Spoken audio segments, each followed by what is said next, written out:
la estructura de la presentación que vamos a seguir, como el año pasado, esta es la segunda vez que presentamos online el informe de responsabilidad fiscal, es una pequeña introducción. Muchos de vosotros conocéis la metodología de la Fundación Compromiso y Transparencia, otros no, pero nos vamos a detener brevemente en explicar qué metodología hemos seguido y para que se pueda entender mejor también cuál ha sido la actividad de investigación y los resultados finales.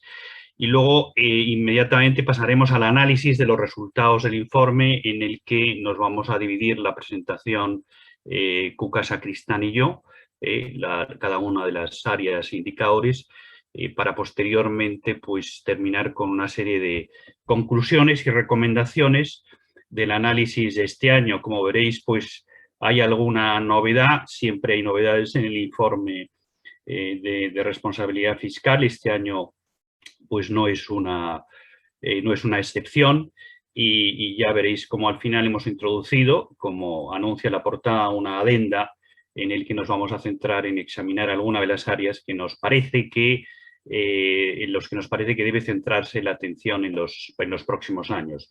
Brevemente, para quien no nos conozcáis, la Fundación Compromiso y Transparencia tiene como misión pues, impulsar, fortalecer la confianza de la sociedad en sus principales instituciones públicas y privadas, y eso lo hacemos impulsando, por una parte, la transparencia, el buen gobierno y el compromiso social. A veces utilizamos mucho esta viñeta de Forges para un poquito mostrar esa pérdida creciente de credibilidad en las instituciones, ¿no?, generalizada, y que nos llevó a crear esta fundación con idea de impulsar precisamente ese aumento de la credibilidad que estaba en horas bajas en las instituciones, como digo, prácticamente en todas, empresas, administración pública, medios de comunicación. Nosotros, una de las herramientas que utilizamos son los informes y rankings de transparencia, que conocéis bien. Tenemos también una definición muy concreta de transparencia, y es como arranca también nuestra metodología, y por transparencia nosotros entendemos el esfuerzo que hacen las instituciones por difundir y publicar de manera voluntaria en la web información relevante de la organización, haciéndola visible y accesible a todos los grupos de interés de manera íntegra y actualizada. Esos informes hemos ido publicando a lo largo de estos 15 años.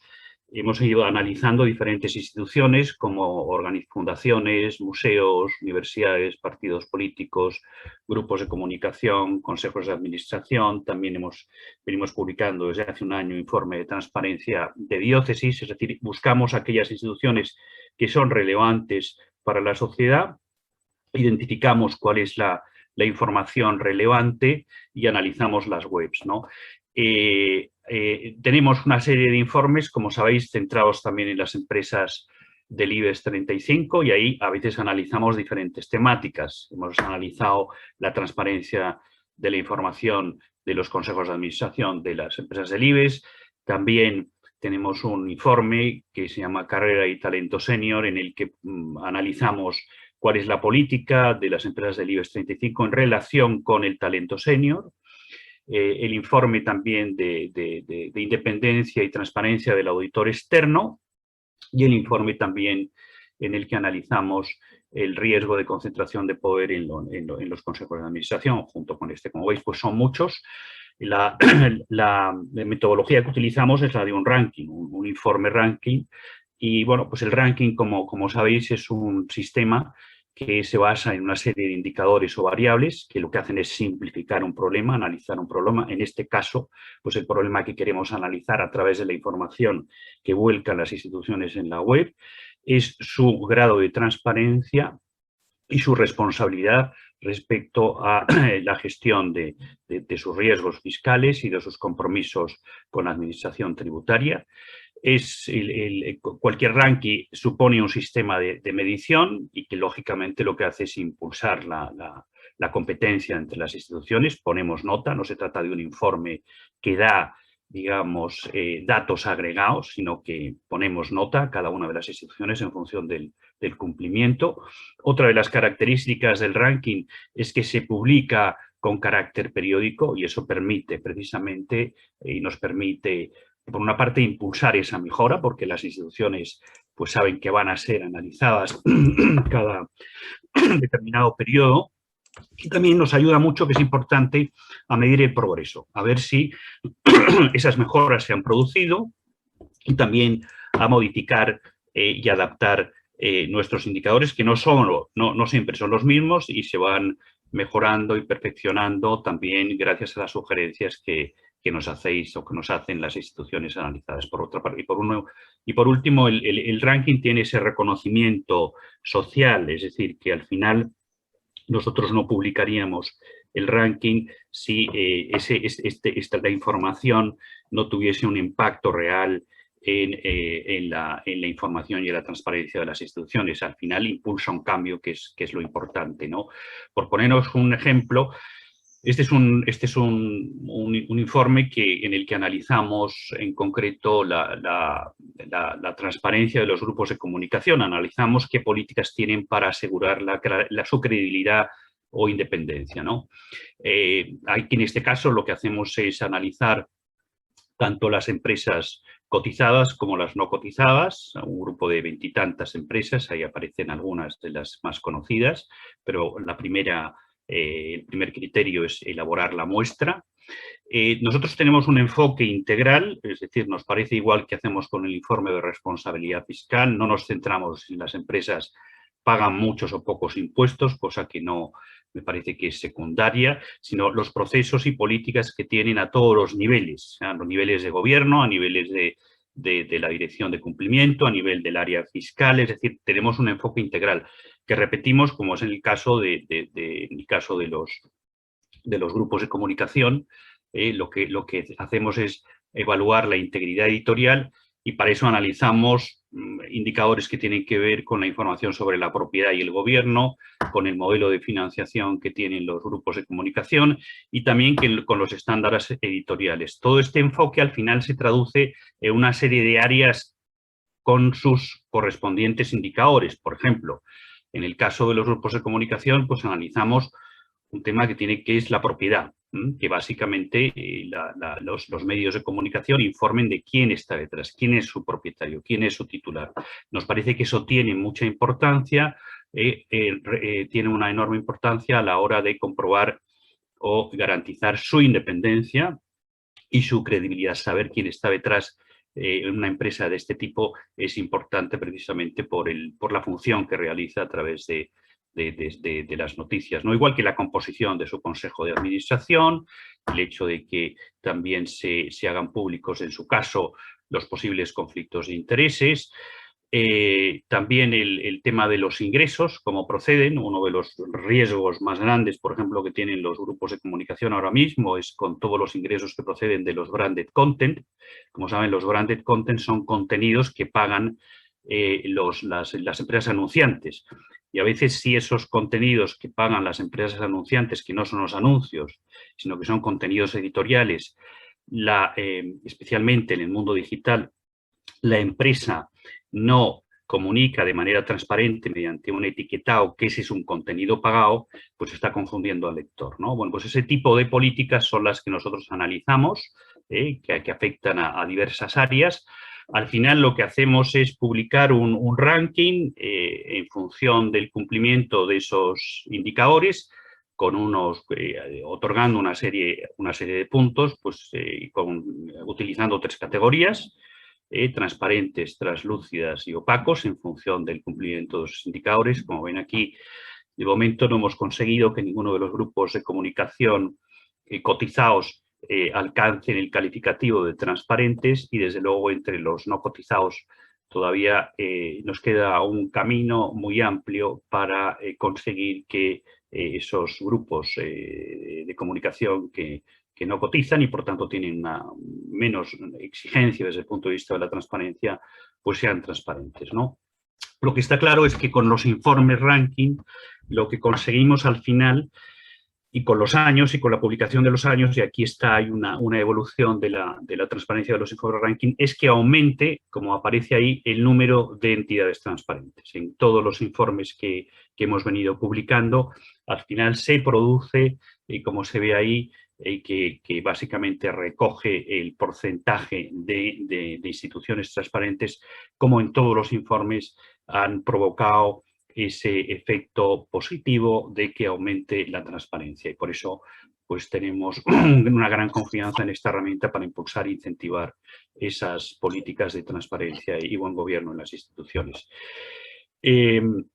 Y ya pasamos y dejo ya la palabra a Concepción Sacristán para que comente el informe de este año. Cuca, tienes la palabra cuando quieras. Hola, buenos días a todos. Muchas gracias por estar aquí. Bueno, pues es el 7º año que publicamos el informe de transparencia de la responsabilidad fiscal de las empresas del IBEX 35. Aquí están recogidas las portadas que nos han ido acompañando en estas ediciones. Javier, tú me tienes que apoyar pasando tu... Estas son las áreas e indicadores que, como veis, se han mantenido las mismas que las del año pasado. El año pasado no anunciamos ningún cambio en relación a los indicadores que íbamos a analizar.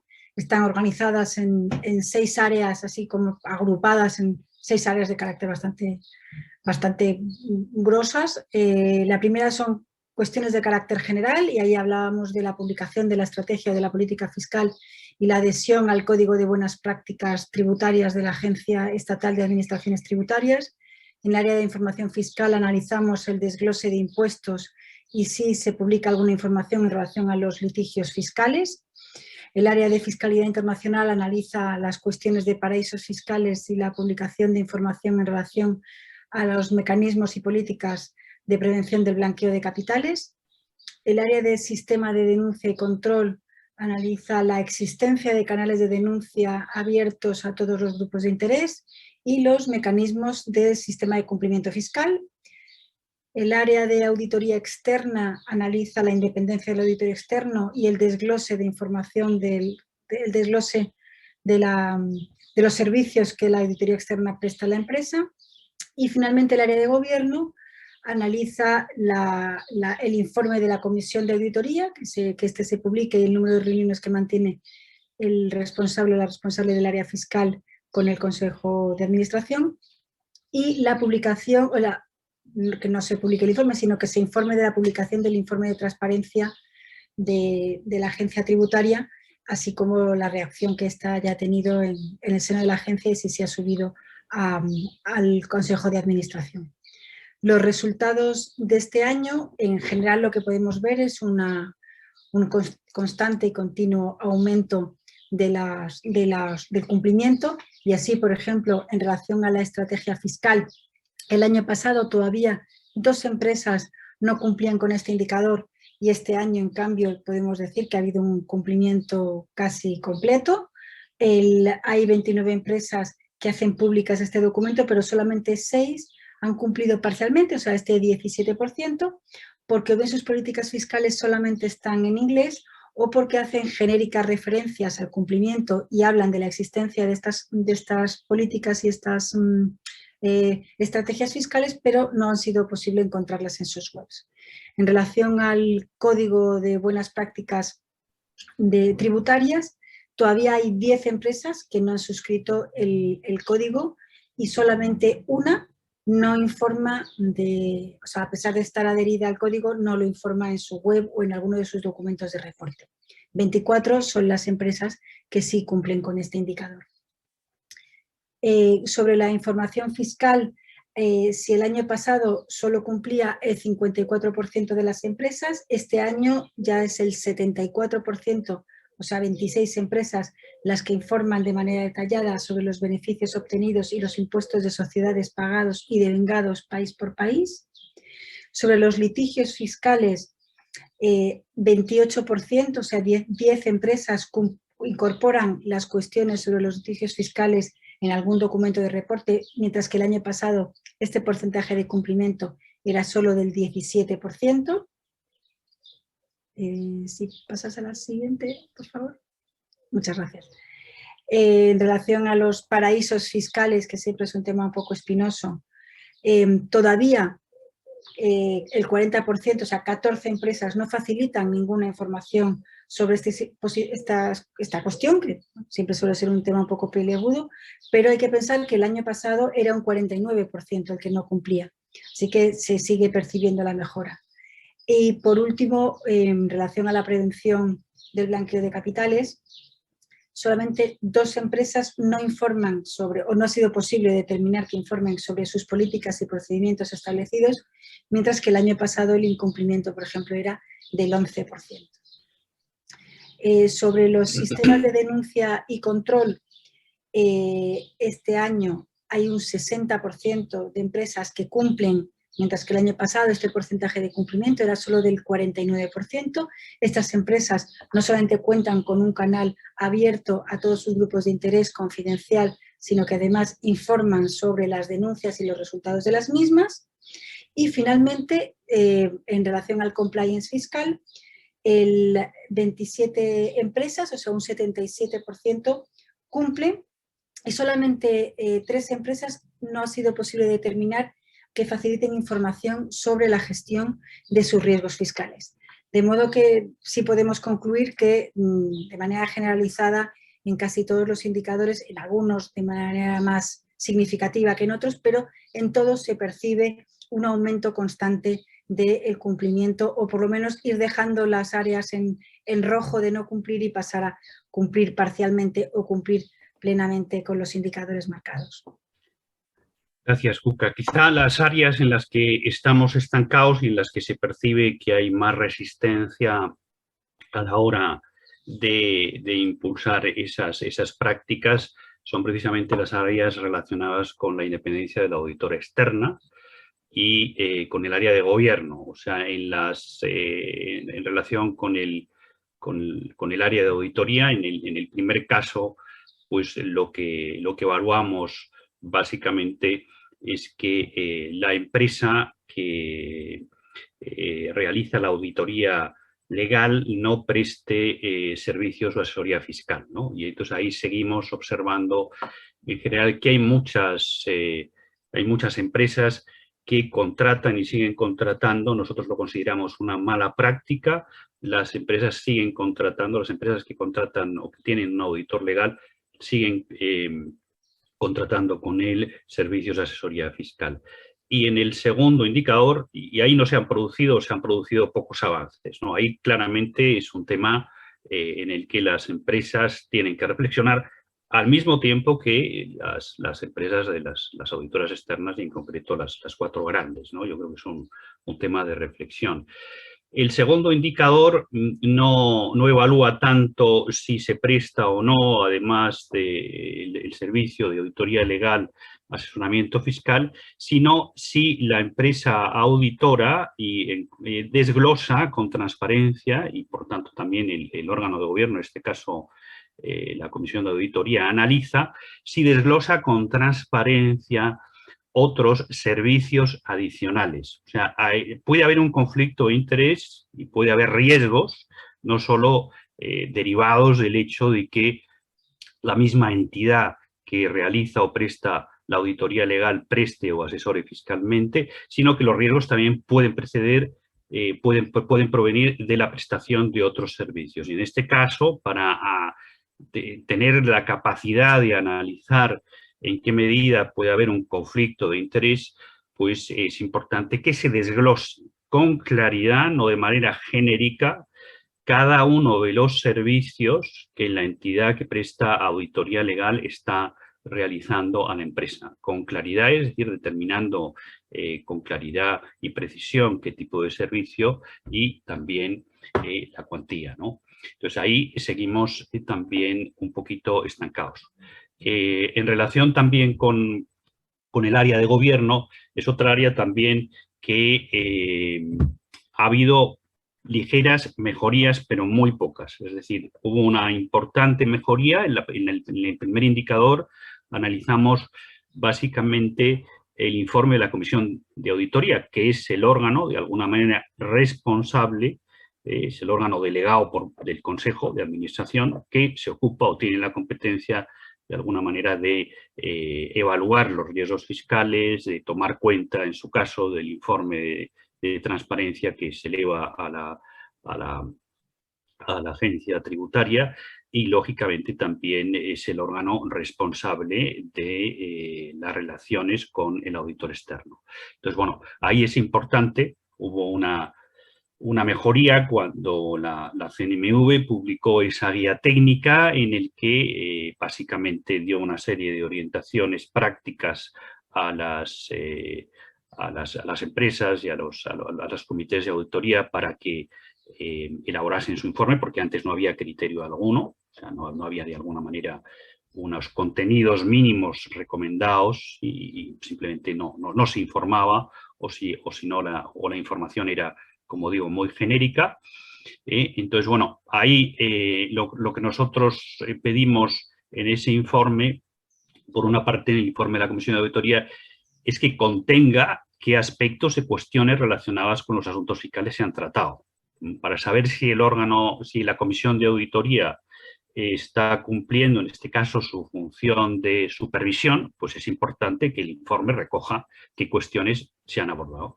Y también, en cierta medida, que el informe recoja que los responsables del área fiscal han informado de determinados temas, ¿no? Entonces, pues ahí, como vemos, ha habido poquito avance respecto del año pasado. En los años anteriores, respecto de los años, si nos vamos hace 2 años, el progreso ha sido importante.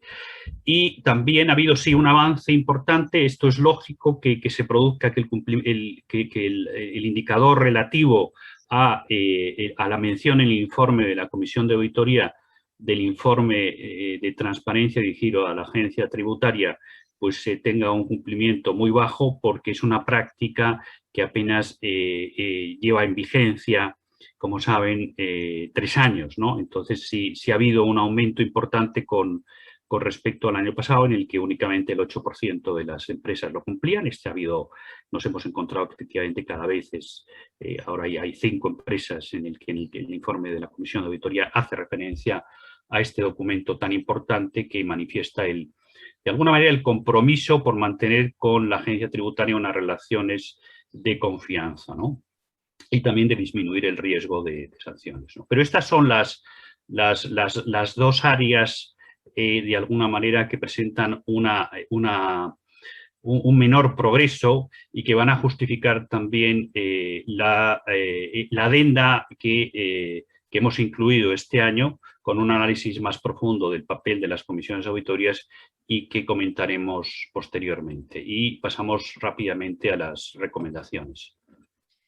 Bueno, en relación a las recomendaciones, de nuevo destacamos la existencia de varias empresas que hacen documentos ad hoc sobre su contribución fiscal. Bueno, hacemos, por supuesto, la recomendación de que las empresas publiquen el informe anual presenten ante la agencia tributaria el informe anual de transparencia fiscal para las empresas adheridas al código y, por supuesto, que haya una plena adhesión al Código de Buenas Prácticas Tributarias. Que se aumente la transparencia en relación a facilitar el detalle país por país de los beneficios obtenidos y de los impuestos de sociedades pagados, que haya una información más clara, más detallada y transparente sobre la presencia en paraísos fiscales, hablando también de su política al respecto, el marco legal al que se suscriben y, bueno, políticas a futuro de simplificación societaria o no, que se informe sobre las políticas y procedimientos en materia de prevención del blanqueo de capitales, que los canales de denuncia estén abiertos a todos los grupos de interés, que se informe sobre ellos y sobre los resultados, el número de denuncias y cuál ha sido el resultado de las mismas. Y finalmente, por supuesto, que se informe sobre las políticas de gestión de los riesgos fiscales en el marco de la política de cumplimiento.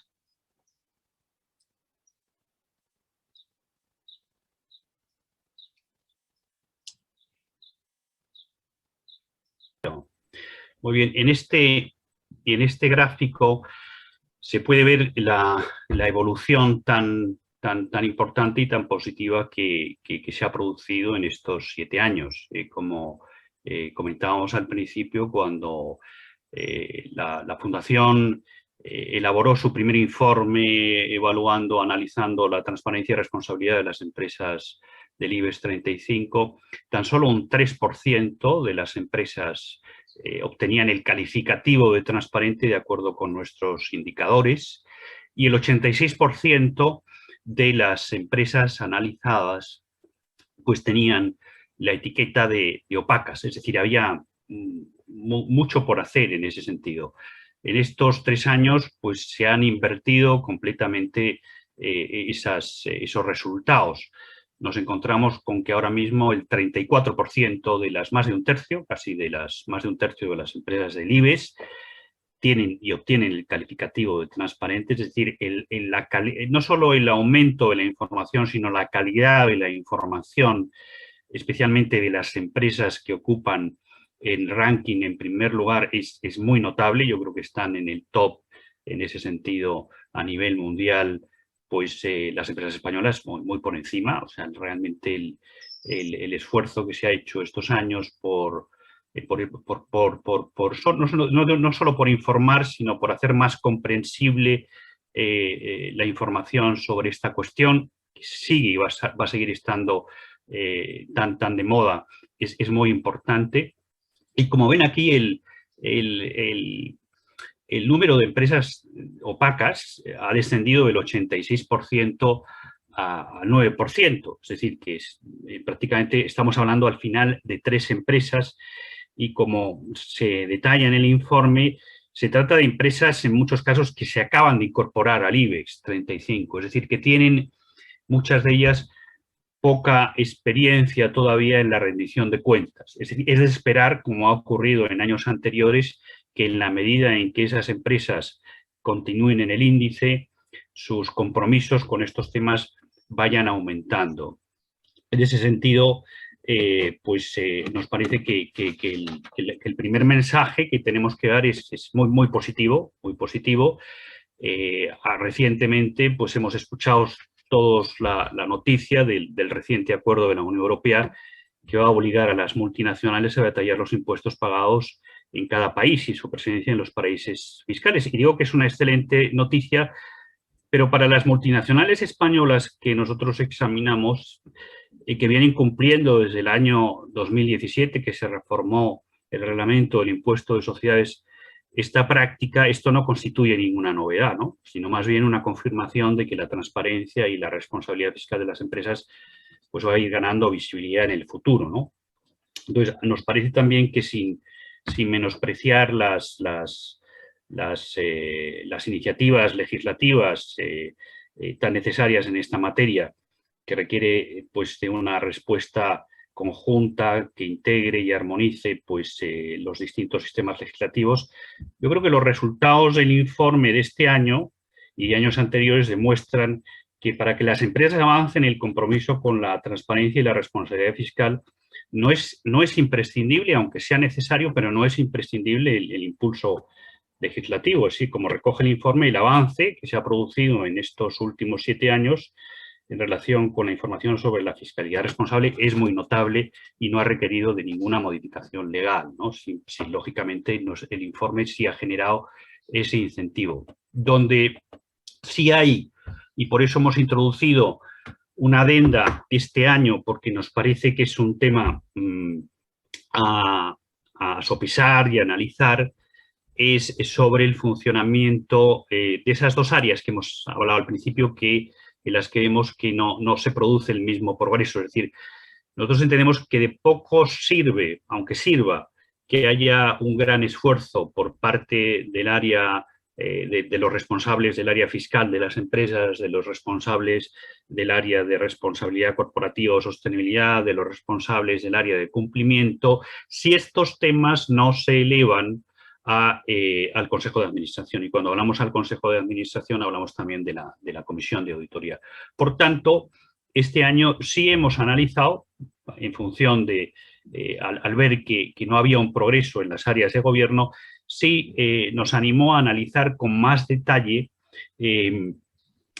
cómo se estaba comportando, cuál era la información que proporcionaba el Comité de Auditoría. Y elaboramos, digamos, un ranking dentro del ranking para analizar lo que hemos denominado diligencia, independencia y transparencia de los comités de auditoría. Básicamente, ahí lo que hemos analizado es, por diligencia entendemos el número de reuniones que tienen los comités de auditoría, qué número de reuniones tienen al año.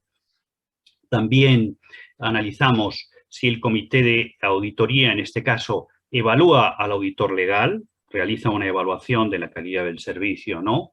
Desde el punto de vista de la independencia, pues también analizamos la composición del comité de auditoría, el porcentaje de consejeros independientes que lo integran. También analizamos el hecho de que se preste o no servicios fiscales, aparte de la auditoría legal.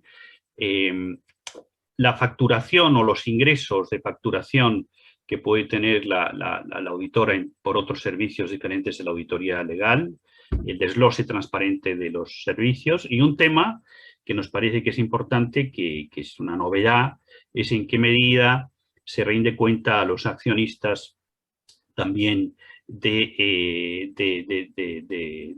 la independencia y del resultado de la auditoría legal, ¿no? O sea, esos son 3 temas que hemos analizado. Por ejemplo, aquí presentamos un gráfico porque nos parece sintomático y en el que pues hemos evaluado, analizado el número de reuniones que tienen las comisiones de auditoría. Y nos llama mucho la atención, pues a veces la disparidad, ¿no? Pues entre las 24 reuniones que puede tener el comité de auditoría de Siemens Gamesa o las 20 de CaixaBank, con algunas empresas y algunas muy importantes cuyos comités de auditoría pues apenas se reúnen 4 o 5 veces. Teniendo en cuenta la enorme cantidad de asuntos que debe supervisar actualmente un comité de auditoría y teniendo en cuenta también la creciente complejidad de esos asuntos,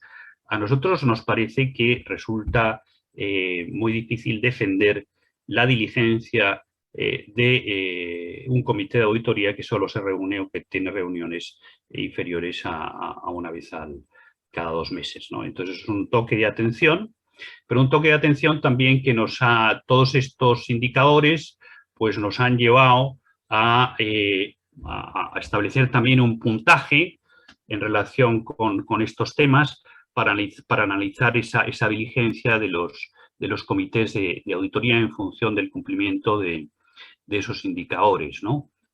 Y lo que hemos visto, y ya aquí no hemos hecho público el ranking de responsabilidad fiscal, lo que sí hemos establecido es que hay una correlación directa entre la responsabilidad fiscal, es decir, entre la posición que han obtenido las empresas en su información sobre la responsabilidad y compromiso fiscal con la posición que han obtenido sus comités de auditoría. Es decir, que hay una correlación directa también entre, como era de esperar, entre la función que cumple el Consejo a la hora de impulsar y supervisar estos temas y el resultado final, ¿no? En ese sentido, y ya pasando a este tema, pues las recomendaciones relacionadas, las recomendaciones dirigidas a los comités de auditoría, pues se centran en estos 6 puntos, ¿no? Es importante que los informes de los comités de auditoría, como se viene repitiendo desde hace mucho tiempo, incluyan opiniones, juicios y propuestas. Ahora mismo los informes de comités de auditoría son informes en los que se limitan a dar cuenta del seguimiento de las diferentes actividades del comité, pero que son muy poco relevantes para los accionistas, para los inversores. Entonces, ahí es importante también que de alguna manera, sin necesidad de revelar ninguna información estratégica, desde luego deben reflejar los informes, la opinión, los juicios y las propuestas del comité. Nos parece también importante que el comité, como pasa en otros países, el comité de auditoría, y como ha ocurrido también, ya hay 2 empresas que lo hacen, me parece que son CaixaBank y Banco de Sabadell, que el comité de auditoría evalúe la calidad de la auditoría legal. Evalúe, por lo menos, no hace falta, pero que esa buena práctica se introduzca. Es importante también que haya una información transparente, y cuando digo transparente es detallada, de los diferentes servicios que presta la entidad auditora. Transparente, detallando con precisión y no de manera genérica. A veces no vale decir otros servicios, o sea, qué servicios, queremos saberlo, lo quiere saber el accionista. Y en ese sentido es muy importante también, como sé que están escuchándonos muchas representantes de empresas auditoras, es importante que las empresas auditoras sean conscientes de que sus clientes no son los gestores, sino son los accionistas.